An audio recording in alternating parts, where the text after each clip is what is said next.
Bismillahirrahmanirrahim. Assalamualaikum warahmatullahi wabarakatuh. Alhamdulillahilladzi hadana li hadza wa ma kunna linahtadiya laula an hadanallah. Asyhadu an la ilaha illallah wahdahu la syarikalah wa asyhadu anna Muhammadan abduhu wa rasuluhu la nabiyya ba'dah. Allahumma salli wa sallim ala nabiyyina Muhammadin wa ala alihi wa sahbihi wa man tabi'ahum bi ihsanin ila yaumiddin, summa ba'du. Akhwani fid din, ahibba azani Allah wa iyyakum. Segala puji hanya bagi Allah Subhanahu wa taala yang telah memberikan berbagai macam nikmat kepada kita semua, sehingga di kesempatan hari ini Allah Subhanahu wa taala masih memberikan kepada kita kesehatan, waktu, kehidupan, dan juga yang terpenting keimanan serta keislaman.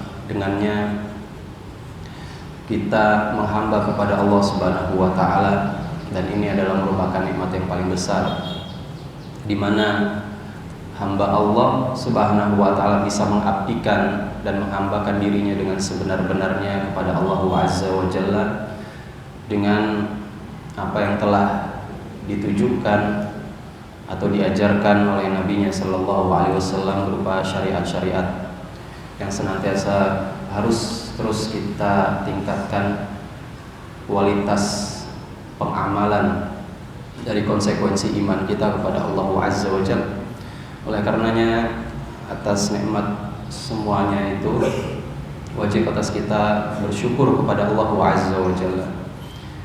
Dan juga tak lupa sebagai umat Nabi Sallallahu Alaihi Wasallam, kita bermohon kepada Allah Azza wa Jalla agar senantiasa melimpahkan dan curahkan salawat dan salamnya kepada Nabi Muhammad Sallallahu Alaihi Wasallam, kepada para keluarganya, sahabatnya, dan juga orang-orang yang mengikuti jejak langkah beliau Sallallahu Alaihi Wasallam sampai hari kiamat kelak. Akhwani fiddin al-ahibba azani Allah wa iyyakum.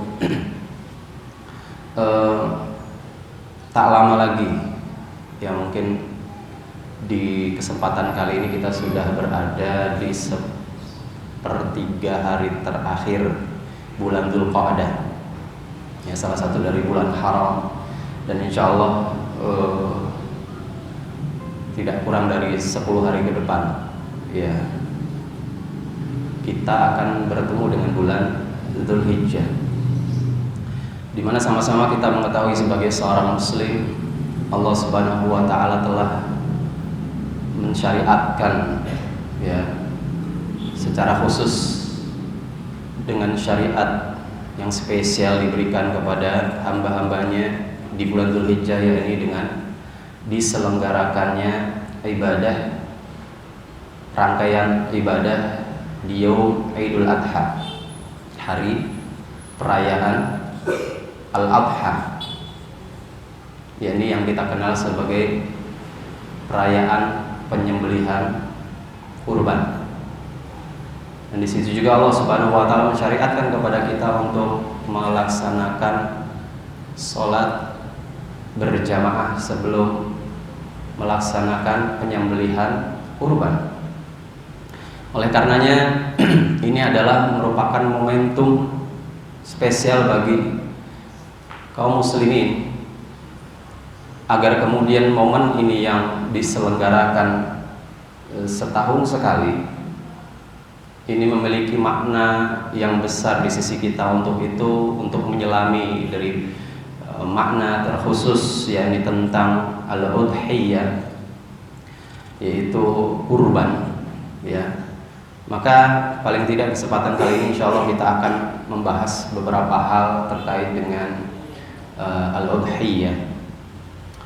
Yang pertama, al-udhiyah atau yang kita kenal, ya, dengan kurban, dalam sisi syariah itu didefinisikan sebagai ma yuzbihu min bahimatil an'ami kal ibili wal baqari au al-ghanami ayyaman Idul Adha, yakni min ba'di salatil Id yaumun nahar ila ghurubis syams akhiru ayyam tasyrik taqarruban ila Allah taala. Yakni al-udhiyah itu definisinya adalah ya apa saja yang disembelih dari binatang ternak yang telah ditentukan jenisnya, yaitu seperti unta, kemudian sapi atau kambing dan yang sejenis kambing, domba dan seterusnya.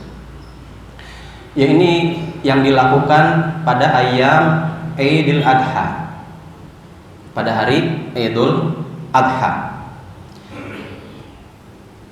Yang dimaksud ya diselenggarakan pada hari Idul Adha itu mencakup atau dimulai dari ba'da salat Id sampai dengan akhir ayam tasyrik, yaitu sampai dengan akhir hari tasyrik fi ghurubis syams, yaitu di ketika matahari terbenam di akhir hari tasyrik, yaitu tanggal 13 Dzulhijjah. Jadi dimulai setelah pada sholat Idul Adha tanggal 10 Dzulhijjah sampai dengan diakhiri penyembelihan itu, waktu penyembelihan itu di maghrib tanggal 13 tasyrik, ya. Semuanya itu dilakukan taqarruban ilallah taala, semata-mata untuk mendekatkan diri seorang hamba dengan hewan yang dikurbankannya itu, untuk mendekatkan diri seorang hamba kepada Allahu Azza wa Jalla. Kenapa dinamakan al-udhiyah? Ya.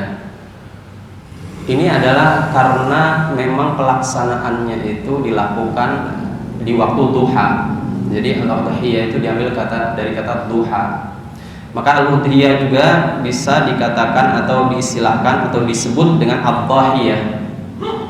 Ya, ad-dhahiyah. Salah satu dari nama lain al-udhiyah, yaitu penyembelihan tersebut dilakukan pada waktu duha awalnya, startnya. Begitu juga sholat Idul Adha, ya, yaitu adalah pelaksanaan sholat Id yang dilaksanakan pada waktu duha, di mana waktu duha tersebut kaum muslimin setelahnya, yaitu setelah melaksanakan sholat, menyembelih hewan kurban, makanya dinamakan al-udhiyah. Jadi diambil dari waktunya, ya, disifati dari waktunya, waktu pelaksanaan awal penyembelihan kurban tersebut. Nah, pensyariatan kurban ini didasarkan dari beberapa ayat dan juga beberapa hadis yang disampaikan atau dikumpulkan oleh para ulama. Yang pertama adalah berdasarkan dari firman Allah Azza wa Jalla, surat Al-Kautsar ayat kedua. A'udzubillahi samiil alim minasyaitonir rajim, fasholli li rabbika wanhar. Ya, maka salatlah kepada Rabbmu wahai Nabi Muhammad SAW, dan inhar, sembelihlah sembelihan. Nahar di situ, ya, ini adalah sembelihan yang dimaksud, yaitu khususnya menyembelih unta dengan cara an-nahar, yaitu posisi berdiri, kemudian lehernya disembelih. Nah, ini asal dari an-nahar yang kemudian ini jadi dalil kata para ulama ini maksud, ya, fasholli li rabbika wanhar itu adalah yaum Idul Adha. An-nahar sendiri adalah al-udhiyah, yaitu hewan-hewan yang disembelih pada hari itu. Ini dalil yang pertama. Yang kedua yaitu dalam surat Al-Hajj ayat ke-34, di mana Allah Azza wa Jalla berfirman, walikulli ummatin ja'alna mansakan liyadhkuru smallahi ala ma razaqahum min bahimatil an'am fa ilahukum ilahu wahid falahu aslimu wa basyiril mukhbitin. Dan bagi setiap umat kami berikan manasik, tuntunan-tuntunan, Yang dimaksud adalah untuk berkurban. Jadi syariat kurban sudah berlaku di umat-umat sebelum diutusnya Nabi Muhammad SAW. Apa tujuannya? Liyadhkurus mallahi ala ma razaqahum, agar mereka senantiasa menyebut nama Allah. Yang dimaksud di sini adalah senantiasa bersyukur, ya, dengan penyembelihan itu kepada apa yang telah Allah rizkikan kepada mereka min bahimatil an'am, dari hewan-hewan ternak, yang kemudian spesifik bahimatil an'am di sini adalah tadi unta, kemudian sapi dan kambing atau yang sejenis dengannya. Makanya ketika di Indonesia sapi kerbau bisa nggak dikiaskan dengan sapi, gitu ya. Domba dikiaskan dengan kambing, gitu, atau kibas. Kalau di Arab itu dikenal kibas, semacam domba yang sangat gemuk sekali, gitu ya. Bagaimana dengan unggas? Tidak kemudian menjadi bagian dari hewan ternak seperti ayam dan seterusnya, itu dari unggas-unggasan, tidak menjadi hewan ternak yang kemudian disyariatkan untuk dikurbankan. Demikian. Nah, ini kemudian yang menjadi dalil di mana kurban, ya, itu disyariatkan bukan hanya kepada umat Nabi Muhammad SAW, tetapi kepada umat-umat terdahulu yang kita kenal. Abul Anbiya Nabi Ibrahim alaihissalam, ya, itu yang terkenal kisahnya tentang penyembelihan kurban kambing yang menggantikan anaknya Nabi Ismail alaihissalam. Dan sebelumnya juga sudah pernah ada syariat perintah untuk berkurban di zaman Nabi Adam alaihissalam, di mana kedua putranya pun diperintahkan oleh Allah Azza wa Jalla untuk mempersembahkan kurbannya yang terbaik. Jadi syariat ini sudah berlaku dan ditegaskan, dikuatkan, disempurnakan syariat ini di zaman Nabi Muhammad SAW. Kemudian dari hadis yang diriwayatkan oleh Imam Bukhari dan Muslim dari sahabat Anas bin Malik, dia berkata, Dhahha Rasulullah SAW bi kabashaini amlahain aqranain. Rasulullah SAW itu pernah berkurban dengan 2 ekor kibas tadi, ya, sejenis domba yang sangat gemuk sekali, ya, kambing yang sangat gemuk sekali, amlahaini, yang putih, dan di dalam putihnya itu ada unsur hitamnya, tapi nggak dominan, dominannya putih. Aqranain, dan kemudian ada tanduknya, 2 kibas tadi. Qala wa ra'aituhu yadhbahuhuma biyadihi wa ra'aituhu wadi'an qadamahu ala sifahihima qala wasamma wa kabbar.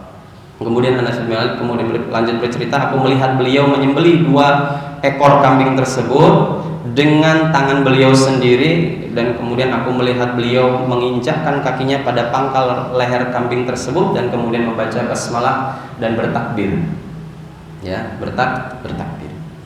Dan juga apa yang diriwayatkan dari Imam Ahmad dan At-Tirmidzi dengan sanad yang hasan dari sahabat Abdullah bin Umar radhiyallahu anhuma, dia berkata, aqama Nabi sallallahu alaihi wasallam bil Madinati 10 sinina yudhhiya. Nabi SAW tinggal di Madinah selama 10 tahun dan dia senantiasa melaksanakan berkurban pada tiap tahunnya. Nah, di sini adalah merupakan dalil-dalil dari Al-Quran dan hadis Nabi Sallallahu Alaihi Wasallam, dan juga terdapat ijma kaum muslimin sebagai hal-hal yang mendasari dari disyariatkannya al-udhiyah. Kemudian terkait dengan hukum, bagaimana hukum berkurban atau al-udhiyah? Di sini ada 2 perbedaan pendapat, mengkerucut pada 2 perbedaan pendapat. Pendapat yang pertama berpandangan wajib, dan ini adalah merupakan pendapatnya Abu Hanifah, ya, ini dari madhab Hanafi, ya. Begitu juga salah seorang ulama dari Hanafiyah yaitu Abu Yusuf dalam salah satu pendapatnya, karena dia punya pendapat lain juga. Dan Imam Rabi'ah Al-Laits bin Sa'ad Al-Auza'i dan Ats-Tsauri serta sebagian dari pendapat Imam Malik. Mereka berdalil tentang wajibnya kurban atau udhiyah ini adalah dengan surat Al-Kautsar tadi ayat kedua. Karena di situ ada kalimat perintah. Dan kemudian juga membawakan sebuah hadis ya, bahwa Nabi SAW bersabda yang diriwayatkan oleh Imam Ahmad dan Ibnu Majah, "Man wajada sa'atan falam yudhhi fala yaqrabanna musallana." Barang siapa yang memiliki kemampuan untuk berkurban namun dia tidak berkurban, maka jangan sekali-kali mendekati masjid kami.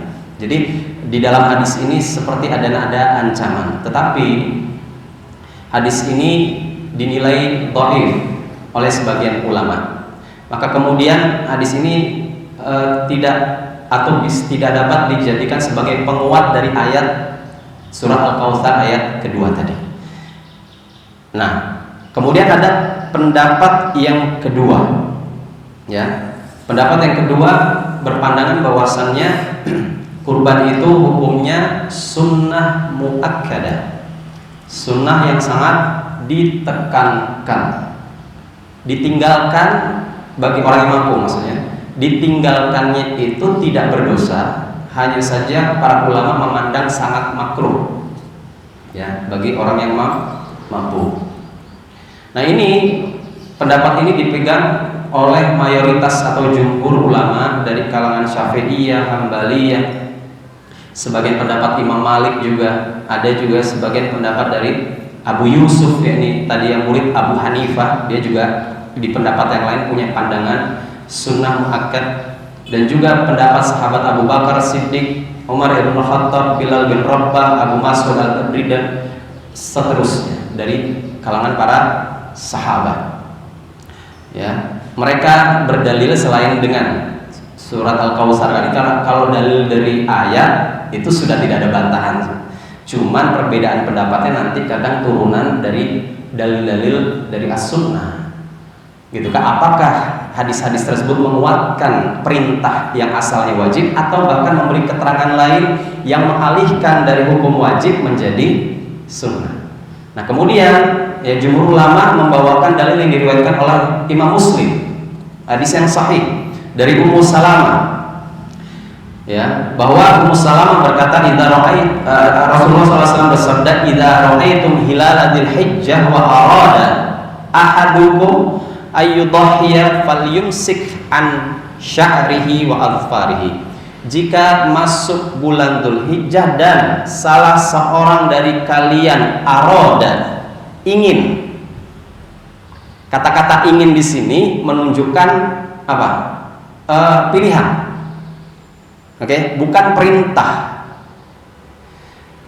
Yaitu ingin di antara kalian, jika ada salah seorang di antara kalian ingin berkurban, an yudhhiya, maka barulah ya disyariatkan kepada orang-orang yang mau berkurban. Dan apabila sudah masuk waktu bulan Dzulhijjah, maka dia tidak boleh memotong rambutnya dan juga kuku-kukunya.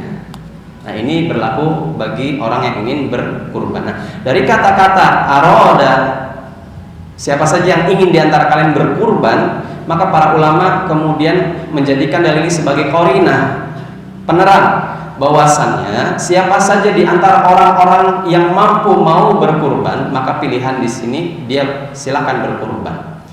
Ya, jadi ini yang kemudian menjadi dalil yang disepakati kesahihannya karena diriwayatkan oleh Imam Muslim, yang kemudian mengalihkan hukum asal dari perintah dalam surat Al-Kautsar, fasalli, karena kalimatnya perintah, li rabbika wanhar.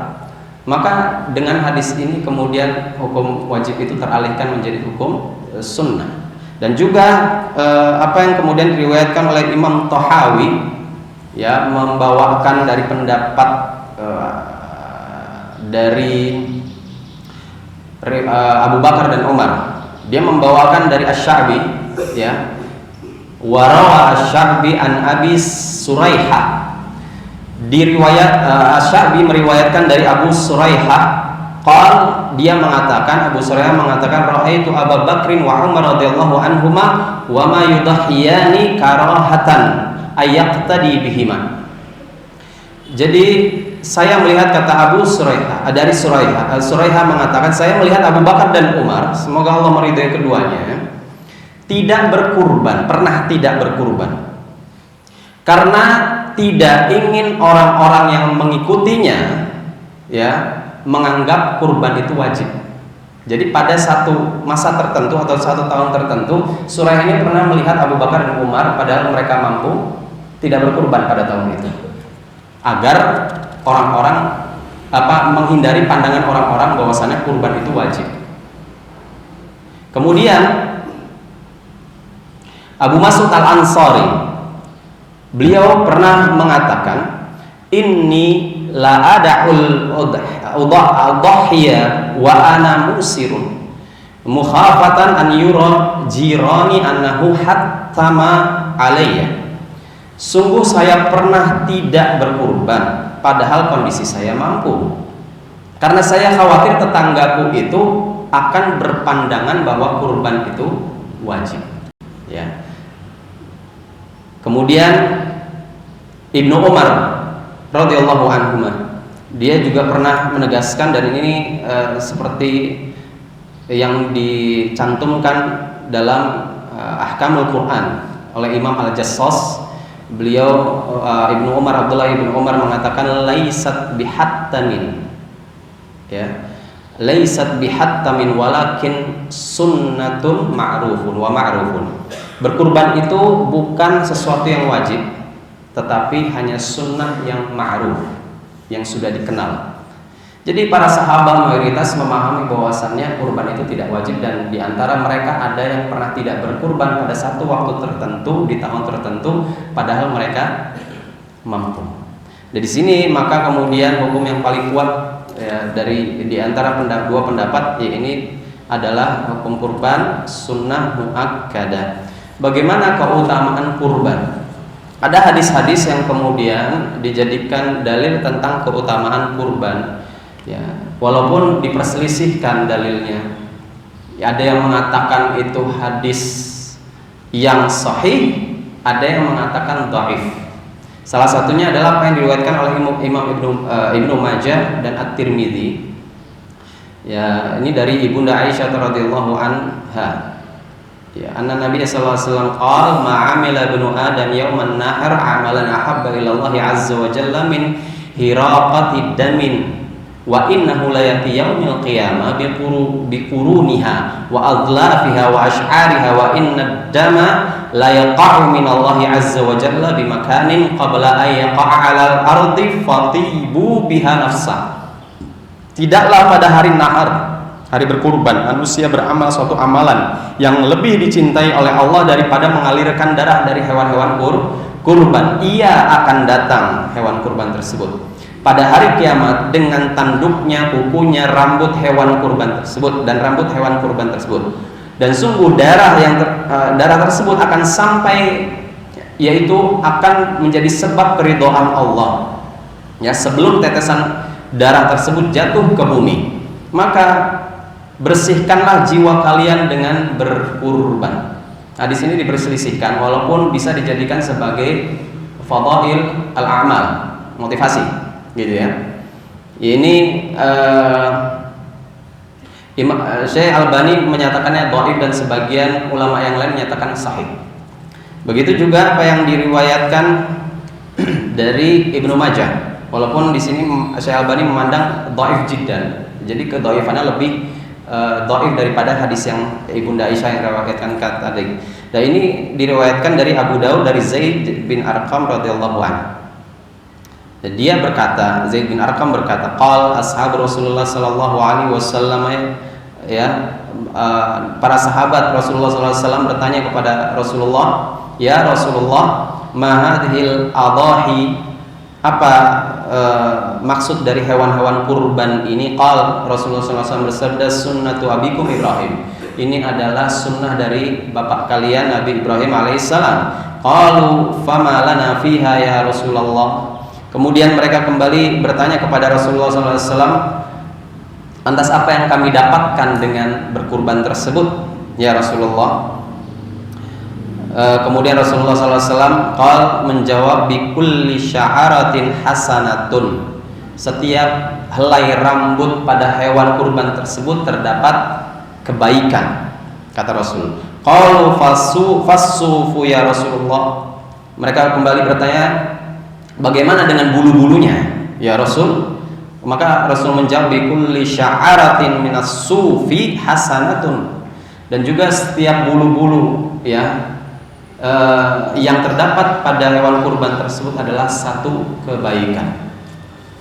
Nah, ini juga menjadi dalil dari keutamaan kurban, walaupun sekali lagi nilainya dhaif, tetapi bisa dijadikan sebagai motivasi bagi kita semua untuk berkurban.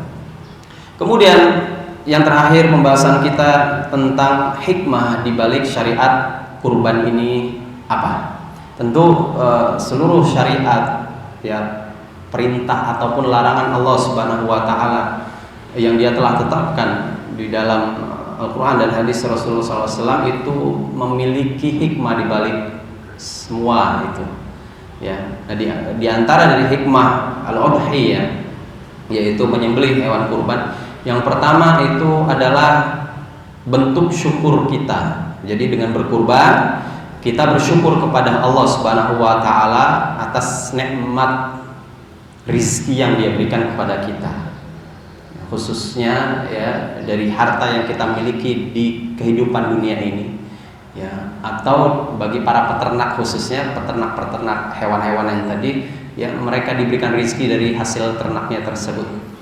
Nah, ini tadi ya sudah ditegaskan dalam surat Al-Hajj ayat 34 ya, jadi wujud berkurban itu adalah sebagai wujud syukur yang Allah yang diberikan oleh hamba kepada Allah, yang dipersembahkan oleh hamba kepada Allah karena Allah telah memberikan kepada mereka rizki dari min bahimatil an'am ya, dari hewan-hewan ternak. Kemudian yang kedua ya, ini dalam rangka ya, berkurban itu dalam rangka mengikuti atau melestarikan sunnah Nabi Ibrahim alaihissalam ya, ajaran agama yang telah diajarkan terlebih dahulu oleh Nabi Ibrahim alaihissalam, di mana ya secara umum kita diperintahkan untuk mengikuti agama Nabi Ibrahim alaihissalam yang hanif dari sisi ketauhidannya, dan beberapa syariat yang masih diabadikan oleh Allah Subhanahu wa taala sebagai syariat Nabi Muhammad sallallahu alaihi wasallam. Salah satunya adalah kurban. Dalilnya dalam surah An-Nahl ayat 123. Summa auhayna ilaika anit tabi' millata Ibrahim hanifa wa ma kana minal musyrikin. Kemudian kami wahyukan kepadamu wahai Muhammad, ikutilah agama Ibrahim sebagai sosok yang hanif, yang lurus dalam keimanan ya, dan lurus dalam ketauhidan, dan tidak termasuk orang-orang yang musyrik ya. Yang kedua tadi mengikuti ajaran Nabi Ibrahim. Yang ketiga sekaligus ya, dengan kurban kita menghidupkan ajaran Nabi Ibrahim Khalilullah alaihi salam ya, karena Allah Subhanahu wa taala memerintahkan kepada beliau yaitu untuk menyembelih anaknya yang tercinta, mengkorbankan anaknya sendiri. Dan ini adalah bagian dari pengorbanan yang sangat besar yang dilakukan oleh Nabi Ibrahim alaihissalam. Walaupun kemudian Allah SWT menggantikannya dengan seekor kibash ya, seekor kambing besar yang thamin, yang sangat gemuk sekali gitu, yang sangat sempurna sekali ya. Maka kemudian ini yang menjadi dalil di mana alasan kenapa kemudian Aid al-Udhiyah atau kurban itu disyariatkan, yaitu untuk menghidupkan ajaran Nabi Ibrahim alaihissalam, yang dimana kisahnya bisa dilihat dalam surah As-Saffat ayat 102 sampai dengan 111, salah satu diantara firman Allah Subhanahu wa taala ya. Kemudian yang keempat, ibadah kurban atau udhiyah itu lebih baik daripada sedekah dengan senilai harga hewan yang dikurbankan. Karena ini momen khusus, yang dikurbankan bukan nilai uangnya, tetapi jenis dari hewan-hewan yang ditentukan. Ya, jadi kalau misalkan ada orang yang ingin sedekah di hari raya kurban 10 miliar dibanding dengan 1 ekor kambing, misal ya, dengan orang yang mampunya 1 ekor kambing, tapi ini 1 orang 10 miliar, lebih baik yang 1 ekor kambing itu. Ya. Hal ini sebagaimana yang kemudian dikatakan oleh Ibnu Qudamah di dalam kitab Al-Mughni, ya, bahwa dia mengatakan wa qad dhahya Nabi sallallahu alaihi wasallam wal khulafa ar-rasyidin ba'dahu walau alimu anna as-sadaqata afdalu la adalu ilaiha. Rasulullah sallallahu alaihi wasallam dan juga khulafa ar-rasyidin setelahnya itu melakukan kurban. Seandainya mereka mengetahui sedekah itu lebih utama dengan materi, ya, dari berkurban, tentu mereka akan bersedekah dengan uang atau materi, ya, dinar dulu, dirham, tapi dengan hewan, al-udhiyah, gitu ya. Yang kelima, ya, ini masuk kategori hikmah kurban untuk sosial, menumbuhkan dan menguatkan rasa cinta kepada sesama muslim, ya, atau secara umum kepada masyarakat yang menerima manfaat dari kurban tersebut. Menumbuhkan rasa empati, kepedulian, karena memang daging hewan kurban bukan hanya dimakan sepertiganya untuk orang yang berkurban, tetapi sisanya dibagikan, khususnya bagi mereka yang kesulitan, kategori fakir atau miskin.